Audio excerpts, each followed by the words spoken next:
सांसद गणेश सिंह को दिल्ली में उत्कृष्ट जनसेवा कार्य के लिए भारत गौरव अवार्ड से सम्मानित किया गया। यह अवार्ड केरल के राज्यपाल आरिफ मोहम्मद खान ने द एम्पीरियल होटल में भारत गौरव फाउंडेशन द्वारा आयोजित एक गरमागरम कार्यक्रम में दिया गया। भारत गौरव अवार्ड के पश्चात प्रथम मैहर नगर आगमन पर सांसद गणेश सिंह का भव्य तरीके से स्वागत किया गया। उनको साल श्रीफल से सम्मानित किया गया व मां शारदा के चित्र को अर्पित किया गया। वहीं सांसद गणेश सिंह ने कहा कि ये अवार्ड पूरे सतना की जनता जनार्दन को समर्पित है और इस तरह का अवार्ड एक तरह से सतना को एक महत्वपूर्ण भूमिका में लाता है और सतना के लिए एक गौरवशाली बात है। ठीक है। भारत गौरव अवार्ड से सम्मानित सतना सांसद गणेश सिंह आज मैहर पहुंचे हैं।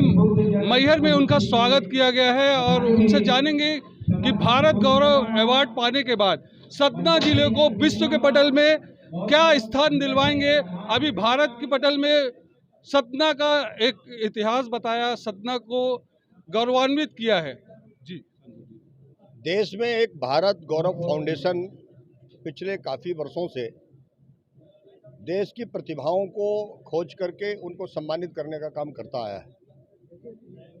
अभी जो सम्मान हुआ है उस सम्मान में 18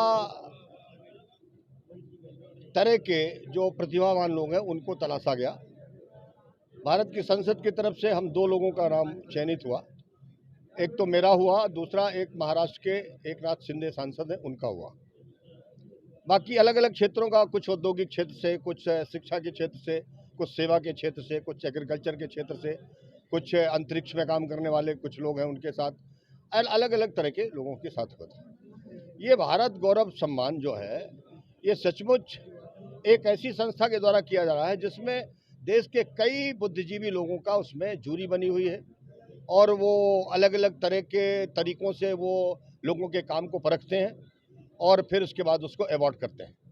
ये जो सम्मान मुझे मिला है सचमुच सतना जिले का बहुत बड़ा गौरव बढ़ा है और ये सम्मान पूरी तरह से पूरे आदर के साथ में सतना के समस्त नागरिकों को समर्पित करता हूँ। उन सबका इसमें पूरा हिस्सा है, उन्हीं की बदौलत ये सब मुझे मिला है। और जैसा कि मैंने कहा है कि इस तरह का काम करने के लिए हम लोगों को प्रेरणा हमेशा मिलती रहे, लोगों का आशीर्वाद मिलता रहे ताकि और बेहतर से बेहतर काम करके सतना जिले को और ऊंचाइयों तक पहुंचाने का हम लोग काम करें। इतना ही नहीं, मैंने अभी जम्मू कश्मीर में जब मैं गया तो मैंने वहाँ पर IT कमेटी की बैठक थी, तो मैंने कहा रेडियो, उसमें दूरदर्शन था, रेडियो था, सोशल रेडियो भी था, सारे लोग थे, सारे अधिकारी थे।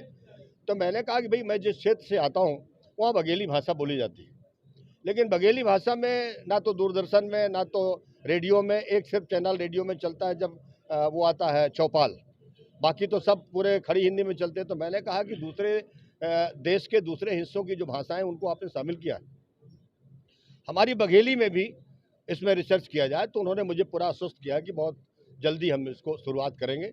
देखिए उनकी टीम आने वाली है, वो टीम आकर के यहाँ पर करेगी। मैंने कहा कि 1956 में जब मध्य प्रदेश बना, इसके पहले यहाँ विंध्य था और विंध्य प्रदेश का जो भाषा थी वो बघेली भाषा थी और इसलिए उस बघेली भाषा को लुप्त नहीं होना चाहिए और नई शिक्षा नीति में हर भाषा का विस्तार होना चाहिए, ऐसा प्रधानमंत्री जी ने पॉलिसी बनाई है। तो बघेली भाषा का इसमें विस्तार हो, ऐसा भी हमने उस पर कहा है और ये एक बहुत बड़े प्लेटफॉर्म पर विषय उठी है, निश्चित तौर पर कुछ न कुछ उसमें होगा। सतना को आगे बढ़ाने के लिए और आपके द्वारा क्या प्रयास किए जाएंगे? सतना में देखिए हमने कनेक्टिविटी जो 2011 के पहले का सेंसस था उसके आधार पर 500 आबादी के सभी गांवों को हमने जोड़ा है। दूसरा, फिर हमने सिंचाई के संसाधन बढ़ाने के लिए पूरा काम किया है और अभी हमारी बरगी का जो काम है हमारा लगभग पूरा होने वाला है। 2023 तक बरगी का पानी भी हम किसानों के खेत तक पहुंचाएंगे, तब हमारे जिले का 2/3 से ज़्यादा हिस्सा सिंचित हो चुका होगा। इसके बाद हमने घर घर में पीने के पानी के इंतजाम के लिए भी बाढ़ सागर से प्रोजेक्ट हमारा शुरू हुआ है। 5 विकास खंडों में हमारा काम है, वो लगभग 6 महीने साल भर में वो भी पूरा हो जाएगा। शेष विकास खंडों का भी DPR बना करके हम पानी देने वाले हैं।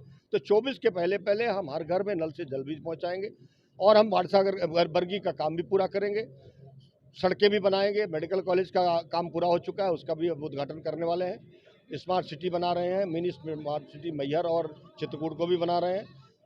जो हमारे पर्यटन स्थल हैं और जो धार्मिक स्थल हैं उनके और विकास और विस्तार के लिए हम काम कर रहे हैं और NH के साथ हम पूरी तरह से सतना को चारों तरफ से जोड़ने में लगे हुए हैं।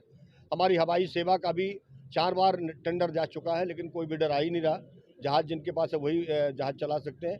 फिर भी हम दोबारा फिर से करने वाले हैं कि शायद कोई बिडर आ जाए तो हमारे यहाँ से जहाज़ सेवा भी शुरू हो जाए। रेलवे के मामले में हमने जितना काम किया है बहुत है, लेकिन अभी भी बहुत कुछ करना शेष है, उसको भी करेंगे। ललितपुर सिंगरौली रेल लाइन जाएगी तो उसमें बहुत बड़ा काम होगा। दूसरा, हमने अभी कहा झुकेही से गोविंदगढ़ एक नई रेल लाइन का सर्वे हम करा रहे हैं, तो झुकेही से गोविंदगढ़ को जोड़ करके सीधे हम इसको मिर्ज़ापुर से जोड़ेंगे। ये हमारी एक तैयारी है। अभी हम मंत्री को मिल करके उसको ज्ञापन दिया है और उन्होंने सर्वे के आदेश भी किया है। तो जो हम गोविंदगढ़ से जब हम यहाँ से जब झुकेही से गोविंदगढ़ जाएंगे तो अमरपाटन का और मैहर के जो हमारा पूर्वी इलाका है, वो जो अछूता है रेलवे लाइन से, वो भी उसको हम जोड़ने का काम करेंगे। जैसे कि मोदी जी का सपना है कि सबका साथ सबका विकास, अब एक और नारा जोड़ दिया उन्होंने। सबका साथ सबका विकास ये पहले शुरू का नारा था। इसके बाद फिर सबका विश्वास, मतलब जो हम काम कर रहे हैं साथ और विकास, उस पर विश्वास आपका जुड़ा कि नहीं जुड़ा। और फिर ये अगर जुड़ गया है तो फिर चौथा उन्होंने जो है सबका प्रयास। अब आपको भी हमारे साथ चलना है देश को आगे ले जाने के लिए, तो आपको भी चलना है। तो ये भारत गौरव अवार्ड से सम्मानित किया गया है। कैमरा पर्सन के साथ इस्लाम अहमद, बंसल न्यूज़, मैहर।